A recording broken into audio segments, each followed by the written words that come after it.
தாவேக்காவில் நடக்கும் இந்த முக்கோண காதல் கதையை பற்றி தொடர்ந்து பேசி வருகிறோம். அந்த வகையில் இது 3வது எபிசோடு ஆஃப் முக்கோண காதல் கதை. குஷியா இருக்கு போல இருக்க. இன்ட்ரெஸ்டிங்கான மேட்டரா இருக்கு. காதல் கதைனாவே குஷி தான். அடுத்த வீட்டு காதல் கதைனா குஷி தான். தாவேக்கா நாசமா போற கதைனா அது ரொம்ப குஷி.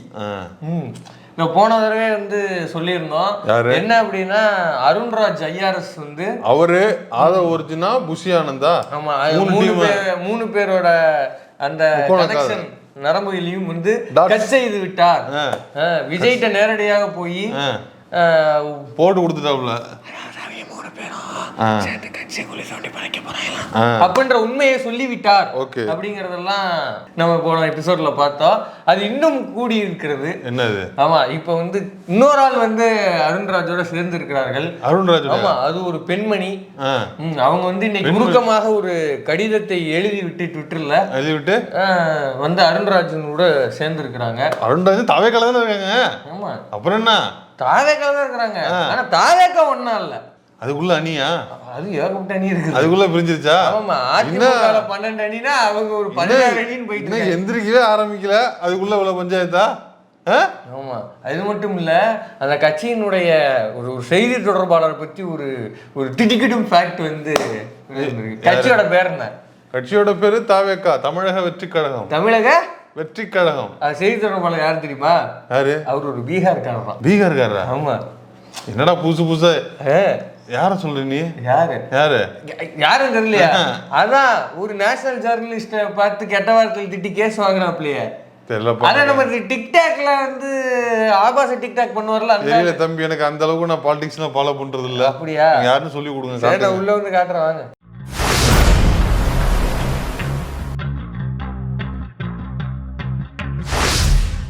என்ன தம்பி புது ட்விஸ்டா வைக்கிற? முக்கோண காதல் கதைங்கிற, பீகாரிங்கிற, என்னென்னமோ எடுத்துட்டு வரீங்க தம்பி. சொல்லுங்க, ஏதாவது ஒண்ணு டக்குன்னு சொல்லுங்க. முதல்ல யார் அந்த பெண்மணி? அந்த பெண்மணி சோனியா அருண்குமார். சோனியா அருண்குமார் அப்படின்ற நேம்ல அவங்களா? தம்பி அவங்களெல்லாம் எதுக்கு இவங்க எல்லாம் எடுத்துட்டு வரீங்க? அவங்க எல்லாம் பெரிய ஆளுங்க, இதுக்கு அவங்க எல்லாம் எடுத்துட்டு அதாவது மக்கள் கிட்ட ஒண்ணு முன் வச்சிருக்காங்க. அதை கொண்டு போய் மக்கள்கிட்ட சேர்க்கணும். நாமளும் ஒரு மக்கள் தானே.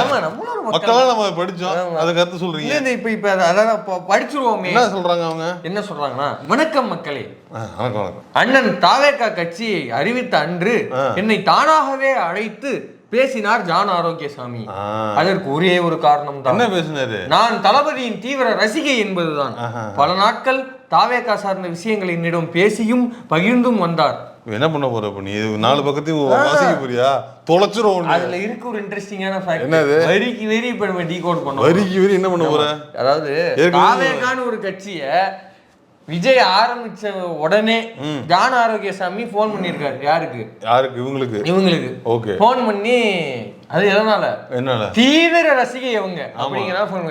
இப்ப நான் தெரியாம இருக்கிறேன், விஜய்க்கு எத்தனை தீவிர ரசிகர் இருக்காங்க? ஆமா, ஆன்லைன்ல. ஆமா, எவ்வளவு தீவிர ரசிகர்கள் இருக்காங்க? ஆமா, ஆன்லைன்ல. அவ்வளவு பேருக்கு ஜான் ஆரோக்கியசாமி போன் பண்ணி கேக்குறாங்க. ரஜினியுமே விஜய் ஃபேன் தான், உதயநிதியும் விஜய் ஃபேன் தான். அவருக்கெல்லாம் போன் பண்ணி ப்ரோ உங்களால ஒர்க் பண்ண முடியுமா அப்படின்னு கேக்குறாங்களா? இல்லையே. அப்புறம் உங்களுக்கு மட்டும் இப்படி கேக்குறாங்க?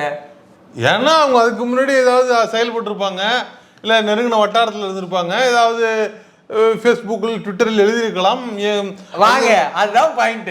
ட்விட்டர் அதிகமாக முகநூல் போராளியாக, விஜய்க்கான முகநூல் போராளியாக இருந்திருக்கலாம். அதெல்லாம் இருந்ததுனால ஒரு பங்களிப்பு கொடுத்ததுனால அவங்கள கூப்பிட்டு இது பண்ணிருக்கலாம். இதைத்தான் மாசக்கணக்கா மில்டன் அந்த சேகோரா இருக்காப்ல இல்ல, அவரும் மாறி மாறி சொல்லிக்கிட்டு இருந்தாங்க. என்னன்னு? இந்த அம்மா இது தனியா ஒரு ஐடி விங் செட்டப் வச்சிருக்காங்க, இவங்க வார் ரூம் வச்சிருக்காங்க, இவங்க ஒரு அறிவிக்கப்படாத ஐடி விங்னு. அப்ப பூரா பேரும் என் இங்க அடிச்சு விட்டு இன்னைக்கு சொல்றாங்க சேகோராவையும் மில்டன். இன்னைக்கு இந்த அம்மா சொல்லுது, ஆமா ஆமா என்கிட்ட பேசுனாங்க. எதுக்கு பேசுறாங்க? ஏன்னா நீ ஒரு ஐடி கும்பல் வச்சிருக்கிற, அதனால உன்கிட்ட பேசுனாங்க. இப்படி எல்லாத்தையும் பேசுறாரு விஜய். போன் பண்ணி கடைக்கோடி தொண்டன் பேசுறாரு அவரு.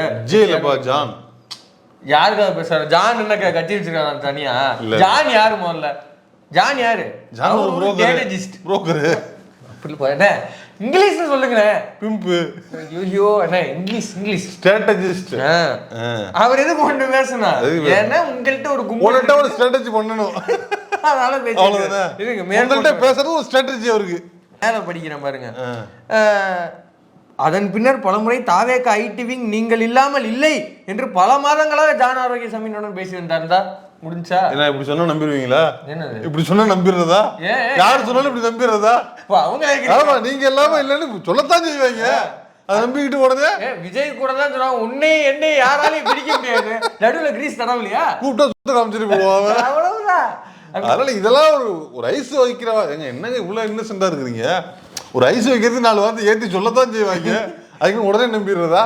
நம்பிட்டு என்ன பண்ணாங்களா? நம்பிட்டு இவங்களும் ஒர்க் பண்ணி விடுறது. அதான் மேல சொல்றாங்க, நானும் வாட்ஸ்அப் குழுக்களில் முக்கியமான செய்திகளை தொடர்ந்து பகிர்வது. என்ன முக்கியமான செய்தி? அனைத்து சரியாக போய் கொண்டு அமிச்ச செய்தி முக்கியமான செய்தி 4 பட்டியலிடுங்க.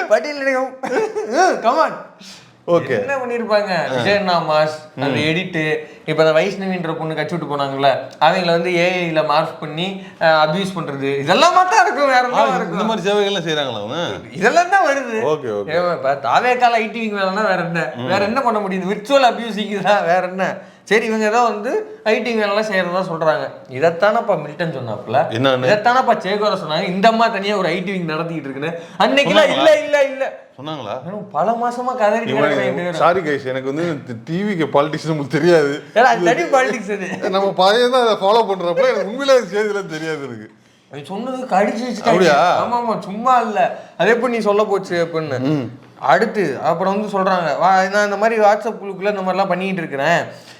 அப்பதான் திடீர்னு ஒரு சம்பவம் நடந்துச்சு. என்னன்னா, ஒரு குரூப்ல பெண்கள் வந்து பேசுற பெண்களை பத்தி பேசுற ஒரு ஸ்கிரீன்ஷாட் வந்தது. தாலேக்காரங்க ரொம்ப ஒரு மாதிரி அபியூஸா பேசியிருக்கிறாங்க போல. இதை போய் நான் ஜான் அட்டாக் பண்ணி, ப்ரோ கட்சிக்குள்ள இப்படி பண்றாங்க ப்ரோ அப்படின்னா, அவரு கூலா, sister leave all the screenshots டாப்ல, அது விடுங்க சிஸ்டர், தாலேக்கால அதெல்லாம் சகஜமா நடக்கும், அதான் ஜகஜம் அப்படின்ட்டாப்ல அப்படிங்கிறாங்க. அப்புறம் அந்த கட்சியில வேற என்ன நீங்க எதிர்பார்க்குறீங்க? எனக்கு புரியல. இல்ல போக்சா வாங்குறவெல்லாம் உள்ள வச்சிருந்தா அப்புறம் அப்படித்தான் நடக்கும். இல்லடா, எக்மோர் நேட்டிவிட்டி தான். என்னன்னா எக்மோர் நேட்டிவிட்டி அவ்வளவுதான். அது வந்து அதுதான் வந்து இவர் பாலிசி, அவங்க தலைவர் பாலிசி. பனையூர் பண்ணையார் பாலிசி என்னன்னா எக்மோர் நேட்டிவிட்டி தான். அத அப்படியே அவர் சொல்லி கொடுத்துருக்காப்ல. இல்ல, இப்ப இதுல இன்னொரு விஷயத்தையும் கவனிங்க. நம்ம எழுதும் போது என்ன எழுதுறாங்க, அதாவது அண்ணனுக்காக வந்துதான் அந்த கட்சிக்கு நான் வந்து சேர்ந்தேன், அண்ணன் ஆரம்பிச்ச கட்சி, அண்ணன் தீவிர ரசிகை, அதனால கட்சியில சேர்ந்தேன் அப்படின்னா ரைட்டு. இப்போ கட்சிக்குள்ள ஒரு சம்பவம் நடக்குதுன்னா அதை யாருக்கு நீங்க இன்ஃபார்ம் பண்ணுவீங்க? கட்சியோட நீங்க ஒரு கட்சியோட நிர்வாகின ஒரு மாவட்ட பொறுப்புல இருக்கிறீங்கன்னு வச்சுக்குவோம். மாவட்ட பொறுப்பா? ஃபார் எக்ஸாம்பிள் மாவட்ட பொறுப்பு, ரைட். கடவுள் நம்ம சொல்லிடுறோம். இப்போ பாட்டு முன்னேற்ற காலத்துல நீங்க வந்து மாவட்ட செயலாளர். இப்போ ஒரு கட்சி வந்து ஒரு கட்சிக்குள்ள ஒரு பிரச்சனை போய்கிட்டு இருக்கு. இப்போ நீங்க இதை யார்கிட்ட வந்து கம்ப்ளைண்ட் பண்ணுவீங்க? பொதுச் செயலாளர் சொல்லணும் ஃபர்ஸ்ட். அவர் கொஞ்சம் பிஸியா இருக்காரு, தலைவர். சரி, அவரும் கொஞ்சம் பிஸியா இருக்காரு, தொகுதி மேற்பார்வையாளர்னு யாரா இருப்பாங்க, அவர்கிட்ட சொல்லுவீங்க. இப்படித்தானே சொல்லணும். நீ ஏன் கட்சியில வந்து பேர் இல்லாத, ஊர் இல்லாத, அட்ரஸ் இல்லாத, எந்த பொறுப்புலையும் இல்லாத ஜான் ஆரோக்கியசாமிட்ட ஏன் சொல்றீங்க? ஜான் ஆரோக்கியசாமி முதலாளி சிஓ தம்பி, அது ஒரு கார்ப்பரேட் முடிஞ்சு வச்சா. இவ்வளவுதான் தாவேகா பாலிடிக்ஸ், அவ்வளவுதான். விஜய்க்கு ஒரு மண்ணும் தெரியாது. அது வந்து ஒரு பாரம்பரிய கட்சி இல்ல, அது வந்து பாரம்பரிய ஒரு கார்ப்பரேட். அங்க வந்து தலைவன், துணை தலைவன், பொதுச் செயலாளர்லாம் கிடையாது. CEO, MD, ASP, ASC, CEO, இதுதான் அங்க இருக்குது posting. Company secretaries, board of members, general manager, GM, MD, assistant manager, இவ்வளவுதான். இப்படிதான் போஸ்டிங். நீ அங்க போய் தலைவர், துணை தலைவர் கட்சியா கிடையாது. இதைத்தான் நாங்க திருப்பி திருப்பி சொல்றோம். தாவேக்காவோட பாலிடிக்ஸ் ஏன் வந்து அபாயகரமானது, இளைஞர்கள் அங்க போகாதீங்கன்னு சொல்றதுக்கான காரணம். யாரும் போகல, பயப்படாது சொல்றேன். யாரும் போகல, எல்லாம் ரோட்ல தான் தெரிவாங்க, எவனும் போகல. ஆனா அவங்க பாரு, கட்சியா இருக்கிற எல்லாரையும் பண்றாங்க. கான்சர்ட் நடந்தா அங்க போய் டிவி கேடு கத்துறது, ஹாப்பி சீட்ஸ் நடந்தா அங்க போய் டிவி கேடு கத்துறது. இன்னும் அவங்க கத்தா இடம் தெரியுமா? ரேஷன்ல லைன்ல நிற்கும் போது கத்துல இதை அதுக்கெல்லாம் போக மாட்டாங்க, டைம் வேஸ்ட். ரேஷன்லாம் நிற்க மாட்டாங்க அவங்க, அங்க மட்டும்தான் என் கத்துல. அடுத்து மேல படிக்கிறேன். ஒரு சில மாதங்கள் கழித்து ஐடி மீட்டிங்கிற்கு சிறப்பு அழைப்பாளராக அழைத்து பின்னர் யூடியூப் சேனலில் பேச சொன்னார். இது புசி ஆனந்த் அவர்களுக்கும் நன்றாகவே தெரியும். அந்த ஆள் இழுத்து விட்டாங்களா? நான் எந்த சேனலுக்கு பேச போகிறேன், எந்த தலைப்பில் பேச போகிறேன் என்பதையும் பொதுச்செயலாளரிடம் தெரிவித்து விட்டே பேட்டிகளையும் தாவேகா உறுப்பினராக அளித்து வந்தேன். என்ன கேள்வினா, பேட்டிக்கு போய் பேசுறது, என்ன டாபிக்ல பேசுறது, என்ன நெரேஷன்ல பேசுறதெல்லாம் பொதுச்செயலாளர்கிட்ட சொல்றீங்களே, கட்சி பிரச்சனையா இருந்தால்கிட்ட சொல்லல. புரியல. பேட்டி இதெல்லாம் சொல்றியா, அதெல்லாம் ஏன் சொல்லலங்கறியா? ஏன் சொல்லல? ஒரு கட்சி போறாங்க, நீங்க சொல்ற ஒரு பிரச்சனையை நம்மளே ஹேண்டில் பண்ணிக்கலாம், நம்ம முடிஞ்ச வரைக்கும் நம்மளே ஹேண்டில் பண்ணிக்குவோம். அப்புறம் இதெல்லாம் கொண்டு இதெல்லாம் போய் ஒரு பெரிய மனுஷன்ட்ட சொல்றதா? அவரே ஜான்ட்ட சொன்னீங்க. எனக்கு புரியல, கட்சிக்கு போயிச்சால புசியானதா ஜான் ஆரோக்கியசாமியா? 2 பேருமே இல்ல, குருமூர்த்தி. அதான் ஃபேக்ட். நீங்க அவர்கிட்ட பேசுங்க சிஸ்டர், அதான் கரெக்ட். இதற்கு பிறகு என்னிடம் இனி பேட்டிகள் தர வேண்டாம், இனி கட்சியில் இருக்க வேண்டாம், வெளியிலிருந்து விஜய்க்கு ஆதரவு தாங்க, அல்லது வாய்ஸ் ஆஃப் மாமனாரில் ஒரு எம்ப்ளாயியாக வேலைக்கு வரணும் என்று ஜான் சொன்னார். அதாவது இவங்க எப்படி ஃபீல் பண்ணிக்கிறாங்க பாருங்க. ஆதரவு கொடுங்க, ஆதரவு தாங்க, ஏதோ ஆட்சி அமைச்ச மாதிரி வெளியிலிருந்து ஆதரவு. ஒரு சிறு கூட்டத்தை வச்சுக்கிட்டு நீங்க வேலையை தவிர மீதி எல்லா வேலையும் பாக்குறாங்க, பெர்ஃபெக்ட்டா இருக்கு. அதாவது இந்த சில பேரு எல்லா ப்ரொஃபஷன்லயும் சில பேர் இருப்பாங்க, ஒரு மண்ணு மட்டும் ஒண்ணும் தெரியாது. உதாரணத்துக்கு படிக்கிறவன் நினைப்பான் தம்பி, பசங்க விட்டு பிள்ளையா இருப்பான், பேனா பென்சில் நோட்டு புத்தகம் அட்டை போடுறது எல்லாம் பேனா வச்சிருப்பான், பக்காவா இருக்கும். 5 சப்ஜெக்ட் 5 நோட் அப்படி வச்சிருப்பான், அப்படியே எல்லாம் பக்காவா இருக்கும். நான் சுத்தமா படிக்க மாட்டான். அதே மாதிரி நான் சினிமாவிலே பார்த்துருக்கிறேன், நம்மள்ட்ட ஒண்ணுமே இருக்காது, ஒண்ணுல வச்சுக்க. ஆனா சில பேர் இருக்கிறாங்க, ஒரு சில பர்சன்டேஜ் எடுத்துருப்பாங்க, வண்டி, car, laptop, charger, hard disk, படங்கள், வாய்ஸ் ரெக்கார்டர், பேனா, paper, stationery, computer, laptop, room, அப்படி பக்காவா இருக்கும். உட்காந்து யோசிக்கிறதுக்கு கூட ரூம் வச்சிருப்பாங்க, ஆனா கதை வராது, ஒரு எழுத்து எழுதிருக்க மாட்டா, இதுவே இருக்கு. அதே மாதிரி கட்சின்னு பேரை வச்சுக்கிட்டு எல்லாத்தையும் பேசுறாங்க, வேலை செய்ய மாட்டேங்கிறாங்க. மக்களை பத்தி வேலை இல்லை, எதுவும் அங்க வாய் மட்டும் தான் வேலை செய்யுது, மிச்சதெல்லாம் அப்படியே இருக்குங்கிற மாதிரி எழுத்துல எழுதுறது. நான் ஆதரவு தர்றேன், நான் ஆதரவு கொடுக்குறேன், ஆட்சி அமைக்கிறேன், அண்ணன் வந்துட்டாரு பொங்கிட்டாருன்னு என்னடா ஆதரவு கொடுக்குறீங்க. இதுக்கப்புறம் நான் ஹைலைட்டுக்கு மட்டும் போறேன். ஜான் ஆரோக்கியசாமி செய்யும் பல தில்லுமுள்ளு வேலைகள் எனக்கு தெரிந்து விட்டது என்பதாலேயே என்னை கட்சியில் இருக்க விடாமல் செய்ய வேண்டும் என்று அவர் நினைத்தார். தளபதியின் தீவிர ரசிகையான என்னை கட்சியில் இருக்கக்கூடாது, கட்சியை விட்டு வெளியே போ என சொல்ல ஒரு ஸ்ட்ராட்டஜிஸ்டுக்கு என்ன அதிகாரம் இருக்கிறது? யார் இந்த அதிகாரத்தை அவருக்கு கொடுத்தது? யார் உங்க அண்ணன் தான். யாரு கொடுக்க முடியும்? ஆமா சொன்னப்ப நீங்க எதுக்கு நீங்க அவர்கிட்ட அடிச்சிருக்கீங்க? கேட்க வேண்டியது இல்ல, நீங்க முதல்ல எழுத வேண்டியது. நீங்க தீவிர ரசிகை தானே. இல்ல அன்பு மக்களை வணக்கம்ங்கிறதுக்கு அன்பு அண்ணனுக்கு வணக்கம் அவ்வளவுதானே. இது எழுத வேண்டியது நீங்க அவருக்கு தான். ஏன் தெரியுமா? அது போய் சேராது. போய் சேராட்டியும் தூக்கி பாக்கெட்ல வச்சுட்டு போயிடுவா போல தலைவன், அது போய் சேராது.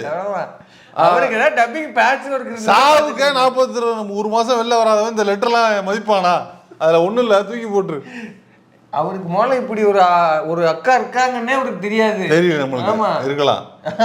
முதல்ல இவ்வளவு நாள் கழிச்சு இப்போ வந்து இந்த மேல எதுக்கு இவ்வளவு குற்றச்சாட்டு வைக்கணும் ஒரு மேல? அதுதான் நான் முன்னாடியே சொல்ல வேண்டியதானே. நீ நான் முன்னாடி சொன்ன முன்கதை. எல்லாரும் பண்ற தப்பு மாதிரி நீங்களும் பண்ணலாமா? ஒருத்தர் மேல அலிகேஷன்ஸ் இருக்குன்னா அப்பப்ப சொல்லணும், இல்ல அப்பப்ப தட்டி விடணும். அதையும் இவங்க பின்னாடி சொல்றாங்க, இவ்வளவு உண்மைகள் தெரிஞ்சும் கூட நான் அமைதியா இருந்தேன். ஏங்க அமைதியா இருந்தீங்க? ஏன்னா அண்ணனின் தீவிர ரசிகை. என்னமா சொல்ல வரீங்க? ஒரு கட்சியை பேர் டேமேஜ் பண்ற அளவுக்கு கட்சியில உறுப்பினராவோ நிர்வாகியாவோ எந்த பொறுப்பிலும் இல்லாத ஒரு நபர் செயல்படுறாரு, கட்சியின் பேரை சொல்லி செயல்படுறாருன்னா அவரை எக்ஸ்போஸ் பண்றதை விட வேற என்ன வேலை உங்களுக்கு? என்ன கேக்குறேன், இப்போ வந்து ஜானை வந்து நீங்க வந்து பழி சுமத்ததுனால இந்த உலகத்துல என்ன நடந்துற போகுது? தாவேக்காவுல என்ன மாற்றம், என்ன பெரிய பிரச்சனை வந்துட போகுது? ஒரு பிடி இடி விழுந்துற போதா? ஒரு சாதாரண விஷயம் தானே. இவங்க என்ன நினைச்சிட்டு இருந்திருக்காங்க, பயங்கரமா கனவு கொட்டுற, நம்ம ஏதாவது செஞ்சா ஏதாவது பண்ண போய் ஒரு பெரிய மாற்றம் நிகழ்ந்து ஏதாவது அரசு புரசலா நடந்து ஒரு ஏதாவது விளைவு ஏற்பட்டுருமோ அப்படின்னு பயந்துட்டு இருந்திருக்காங்க. அது அவங்களுக்கு தெரியல, அப்படிலாம் ஒண்ணும் இல்லைன்னு. அப்படிலாம் நடக்கும்னு அவங்களும் நினைச்சிட்டு இருக்கல. யாரு சொன்னா உங்களுக்கு? அதான் அவங்க வெயிட் பண்றேன், அமைதி அதெல்லாம் கிடையாது. நான் வெயிட் பண்ண தீவிர ஏன் சொல்லல? நான் தீவிர ரசிகை. நான் சொல்லலடா, ஏன் சொல்லல? அதனால அமைதி காத்திருக்காங்க. நம்ம கட்சிக்குள்ள வந்து ஒரு சலசலப்பு உண்டு பண்ண வேணாம், அது அண்ணனுக்கு மிகப்பெரிய பாதிப்பு ஏற்படுத்திடும். ஜான் பாண்டியன் போயிட்டாருன்னா அச்சுது, ஜான் ஆரோக்கியசாமி போயிட்டாருன்னா அது வந்து அண்ணனுக்கு ஸ்ட்ராட்டஜிஸ்ட் போயிட்டாருன்னா அப்ப கட்சிக்குள்ள பாக்குற ஊழ வேலைகள் மட்டும் கட்சி வீணா போவாதா? என்னையா லாஜிக் இது? அதெல்லாம் ஒண்ணும் கிடையாது. அது நம்ம இவ்வளவு நாள் அமைதியா இருந்ததுக்கான காரணம் என்னன்னா, ஜான் ஆரோக்கியசாமி விஜய்கிட்ட சொல்லி தனக்கு ஏதாவது ஐடி விங் பொறுப்பாளர், ஐடி விங் துணை பொறுப்பாளர்னு ஏதாவது போஸ்டிங் கொடுப்பாங்க, அதை வச்சுட்டு சில பல கோடிகளை சுட்டலாம் என்று இருந்திருக்கலாம். அப்படின்னு வந்ததாக நம்பப்பட்டதாக தகவல். ஓஹோ. ஆனா அப்ப அதுல எல்லாம் மண்ணள்ளி விழவே நம்ம என்ன பண்ணிருச்சு, ஜானுக்கு மண்ணள்ளி வச்சிருச்சு இந்த அப்போ அப்படின்னு. இப்ப எல்லாரும் வந்து அந்த கட்சியை பொறுத்த வரைக்கும் ரொம்ப சிம்பிள்ண்ணே, எல்லாம் முடிவு பண்ணிட்டாங்க. இப்ப வந்து என்னன்னா போன தடவை சொன்ன மாதிரிதான், இவங்க 2 பேரும் ஒரு குரூப்பு, அவங்க 2 பேரும் ஒரு குரூப்னா ஆளுக்கு ஒரு குரூப்பா பிரிச்சுட்டானுங்க. இப்ப என்னன்னா யாரு கட்சியில ஃபியூச்சர், அதாவது ரொம்ப சிம்பிள். விஜய்க்கு அடுத்த 2ஆம் நம்பர்ல தாவேக்கால யார் இருக்க போறா, அவங்களோடு நம்ம ஒட்டிட்டு பயணம் நம்ம ராகுல் அவன் இருக்கானே சார். சார் விஜய் அவங்கள அந்த வீடியோ பணம் இருக்குல்ல, ஃபீஸ் கட்டுங்க. அவன் பேர் என்ன? ராகுல். அவன் தான் அடுத்த கட்ட தலைவர். விஜய்னாவுக்கு அடுத்து தலைவர் ராகுல் தான்டா சார். விஜய் சார் இந்த வீடியோ உங்களுக்கு தான். நீங்க ஃபீஸ் கட்டலாம் செத்து போடுவேன் நான். அவன் தான் சரி என்ன கேட்டா, ஏன்னா அதிரடி முடிச்சு, அதிரடி முடிவுல எடுப்பா, மிரட்டல வச்சிருவா எல்லாரையும். அது இல்லைண்ணா மேட்ரு. இப்ப யாருக்காவது எதையாவது சொல்லணும்னா டேரக்டா அவங்களுக்கு அந்த வீடியோ போய் சேருது சேரல, ரீச் பண்றாங்க பண்ணல, அதெல்லாம் கிடையாது சார். சிஎம் சார் இந்த வீடியோ உங்களுக்கு தான். ரொம்ப கூலா, ரொம்ப கான்பிடண்டா, ரொம்ப நிதானமா, இல்ல அவன்ட்டு அந்த பக்குவம் இருக்கு போறேன். இல்ல லெட்டர் எழுதி கொண்டு போய் போஸ்ட் பண்றானா, போஸ்ட் பண்ணலே தெரியல, எழுதி காதுல விட்டுட்டா போட்டு போயிட்டே இருக்கிற ஆளு. சரியான ஆளா இருக்கானே அவன். முற்றும் திறந்த முனிவனா இருக்கிறான்.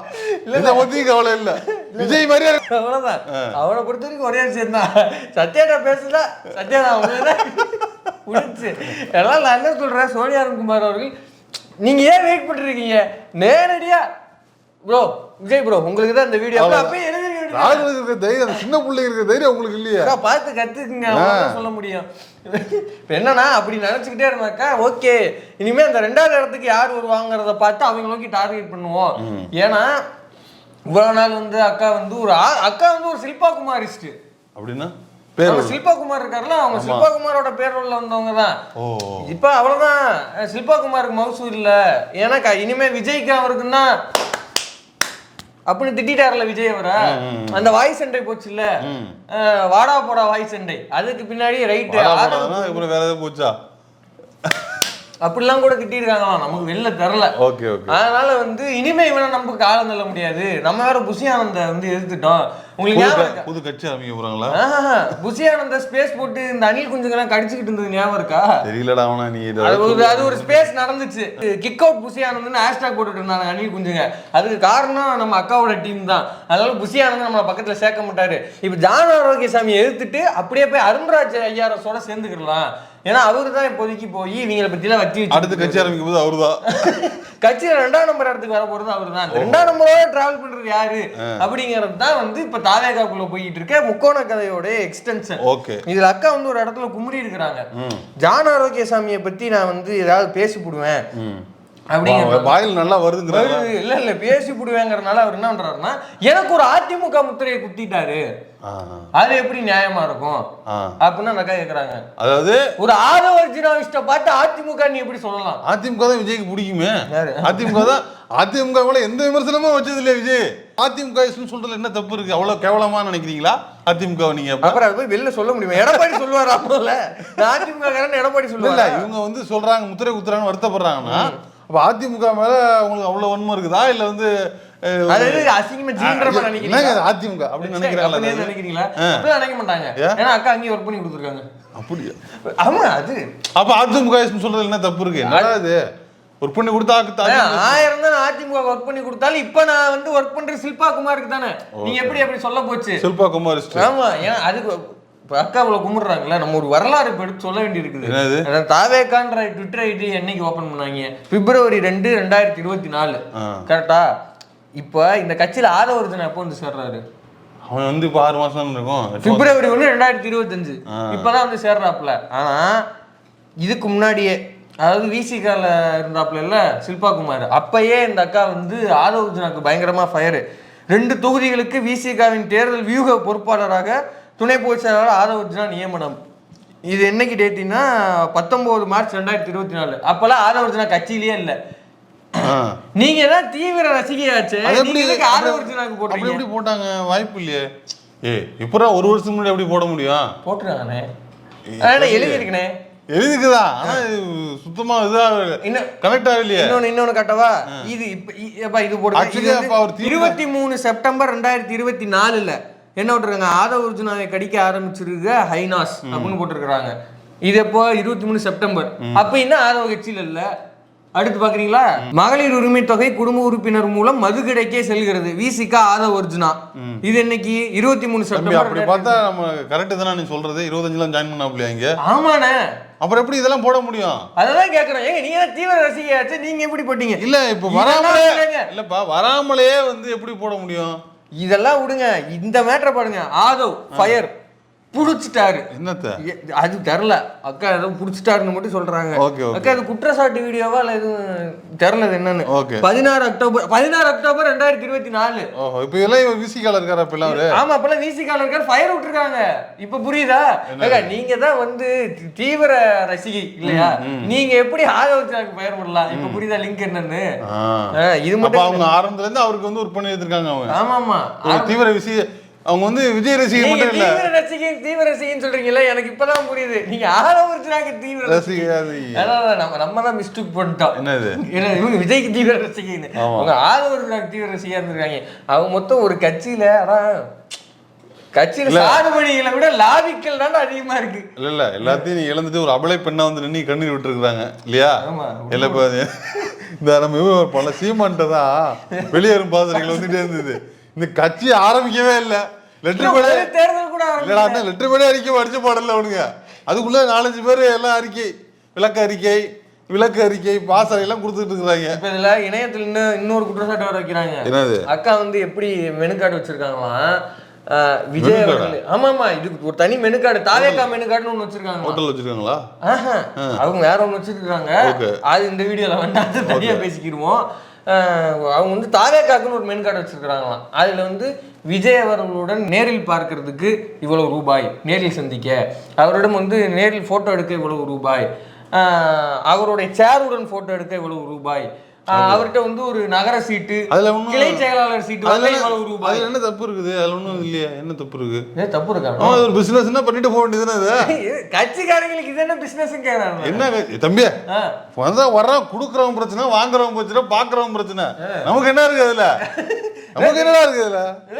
கட்சி பேர் சொல்லிட்டு என்ன பண்றீங்க? ரசிகர் மன்றம் பண்ணிட்டு போங்கடா. அதாவது என்ன சொல்றேன்னா, கட்சின்னு உசுர விடுறீங்க, அண்ணன் உசுர விடுறீங்க, தொண்டன் உசுர எல்லாமே பேமெண்ட் தான். அவன்கிட்ட போய் எதுக்கு பேமெண்ட் கேக்குறீங்கன்னு கேக்குறேன். இன்னொன்னு தெரியுமா, யார் நம்ம டிவிக்கு ஜெகதீஸ்வரம் போற போக்குல போட்டுட்டு போயிட்டாப்ல, இந்த பூத் ஏஜென்ட் மாநாடுன்னு நடத்துறானுல்ல, ஒரு டிக்கெட் 3000 ரூபாய்க்கு வித்துருக்கானுங்க. இது ஆடி டிக்கெட்டா? ஆடி டிக்கெட்டா? பூத்துக்கு ஏஜென்ட் மாநாடு. அதுக்கு என்ன டிக்கெட்? ஆமா, விஜய் பக்கத்துல இருந்து பார்க்கலாம்ல, அப்பன்னு ஒரு 3000. அதுக்கு என்னடா டிக்கெட்? அது ஒரு டிக்கெட்டுக்கு 3000 ரூபாய் வித்துருக்கானுங்கண்ணா. நீங்க போய் விஜய் பார்க்கணும்னா 3000 ரூபாய் கொடுத்துட்டு போயிட்டு வந்து ஒரு டிக்கெட் சேல்ஸ் நடந்திருக்காங்க. அது பயங்கர கல்லாட்டமா இருக்குது. ஆமா, இதே மாதிரி இந்த அக்கா ஒரு இந்த மாதிரி ஒரு வசூல் போட்டிருக்குது. இது மட்டும் கிடையாது, ஒரு தொகுதிக்கு நகர செயலாளருக்கு இவ்வளோ, வார்டு செயலாளருக்கு இவ்வளோ, நான் போஸ்டிங் நான் கேட்டு வாங்கி தரேன் அப்படின்னு சொல்லி சில கோடிகளை அடிச்சதா ட்விட்டர்ல எழுதியிருக்காங்க சிலரு. இப்ப இந்த அமௌண்ட்டுக்கெல்லாம் வந்து கொடுத்தவன் திரும்பி கேட்பான், ஏன்னா போஸ்டிங் இல்லை, இது இல்லை, அக்காக்கே போஸ்டிங் இல்லை, அக்கா என்ன போஸ்டிங் வாங்கி தரும் கேட்பான்ல கொடுத்தவன்லாம். கேட்கவே இப்ப என்ன பண்றதுன்னு தெரியாம ஜானுக்கு மண்ணள்ளி வச்சுட்டு அக்கா வந்து அடுத்த பரிசை பார்த்துட்டாங்க. இப்ப இதுல வந்து விக்டிமைஸ் கார்டா, விக்டிம் கார்டு எடுத்துட்டாங்க. இதோ என்கிட்ட இருக்குது, என்னது விக்டிம் கார்டு அப்படின்னு எடுத்துட்டாங்க. இதுல என்னன்னா, அக்கா கூட கூட்டு கலவாணி ஒருத்தர் இருக்காப்லையா. யார்? நம்ம செய்தி தொடர்பாளர். யாரு? அதான் தன்யா ராஜேந்திரன் வந்து ஆபாசமா திட்டி கேஸ் வாங்கினாப்லையா. யார சொல்ற? தெளிவா சொல்லு. அதானே இந்த ஆபாச டிக்டாக் எல்லாம் நடிப்பாரு டிவில. இவருதானா? ஓ இவரா? இவரு இந்த டான்ஸ் ஆடும் போதெல்லாம் பண்ணுவாரு, இந்த இது ரியாக்ஷன் வீடியோ எல்லாம் கொடுப்பாரு. அவரேதான். Okay okay. இவர் வந்து பீகார்காரர் தான். இது பீகார்காரர் தான். பீகார்காரரா? என்ன அதுல என்ன பிரச்சனை நமக்கு? கட்சி பேர் என்ன சொன்னீங்க? தமிழக வெற்றி கழகம். எப்படி புரியல எனக்கு. அதான் இருக்கக்கூடாதுன்னு நான் சொல்லல, தமிழ்நாட்டுல இருக்கக்கூடாதுன்னு சொல்ல, இனவாதம் எல்லாம் பேசல நானு. ஆனா எனக்கு ஒரு டவுட் வருது. என்ன? எப்படி ஒரு ஒரு பீகார்காரர் வச்சு நீங்க எப்படி தமிழ்நாட்டு உரிமை, தமிழர் உரிமை, மாநில சுயாட்சி எல்லாம் எப்படி? இல்ல அதான் தமிழ்நாடு கொடுமைப்படுத்தப்படுகிறாரு சொன்னாப்ல இல்ல, இவருதானா? இதெல்லாம் வச்சுதான் சொல்றீங்களா? அப்ப அது கரெக்ட் தான். Okay bro. எப்படி பாண்டேவும் பழக்கமா இல்ல எப்படி தெரியல. யாரா இருந்தா அது தமிழ்நாடு அவரும் பீகார்காரரு, எச் ராஜா பீகார்காரரு. அப்படி வருது. அப்படி ஊருக்காரங்கிற முறையில எதுவும் பழக்கமா எல்லாம் கேட்டுக்கணும்ல இருக்கலாம். ஆனா ஒண்ணு தமிழக வெற்றி கழகம் தான் பேரு. கட்சியில இருக்க நிர்வாகி பூரா RSS காரன் வடநாட்டுக்காரனா இருக்கிறான். ஆனா கட்சி மட்டும் தமிழ்நாட்டு உரிமையை பேசும். எங்க பேசுது? எங்க பேசிச்சு? சொல்றாங்க அவனுக்கு என்னடா உரிமை பேசுனாங்க? யாருக்கான உரிமை பேசிட்டு இருக்காங்க? யாருக்கான உரிமை பேசுனாங்க? அவனுக்கு பிஜேபி உரிமையை பேசுறாங்க, தேர்தல் ஆணைய உரிமையை பேசிட்டு இருக்கிறாங்க, திமுக வைத்து பேசிட்டு இருக்கிறாங்க. அவனுக்கு என்னைக்கு தமிழ்நாட்டு உரிமையை பேசுனாங்க? ஆனா நல்ல கட்சி, நல்ல நல்ல என்டர்டைன்மெண்டா இருக்கிறாங்க. சூப்பரா வரும், நல்லா வரும். ஆனா இந்த அருமையான கட்சியை விட்டு போறாங்கிறாங்க அவங்க. அதெல்லாம் போக மாட்டாங்க. அதான் சொல்றேன், அவங்க கட்சிக்குள்ள அணி மாறுறாங்க. இப்ப இவ்வளவு நாள் ஆதவர்ஜுனா இருந்துட்டு அப்படியே அருண்ராஜிஸ்டா மாறுறாங்க. ஜானி ஜியானில இப்பவே வருதுடா, உடையறதுக்கு முன்னாடியே வருதா? ஆல்ரெடி போக பார்ப்போம் அடுத்து என்னென்ன அப்டேட் கொடுக்க இருக்கிறாங்க. இப்போ இதுக்கு வந்து ஜான் ப்ரோ என்ன ரிப்போர்ட்டல் கொடுக்குறாரு, அவர் என்ன ஆட்கள் இறக்கி விடுறாரு, ஏதாவது தொடர்ந்து பார்ப்போம். இந்த முக்கோண காதல் கதை என்னதான் முடியுதுன்னு பார்த்துருவோம்.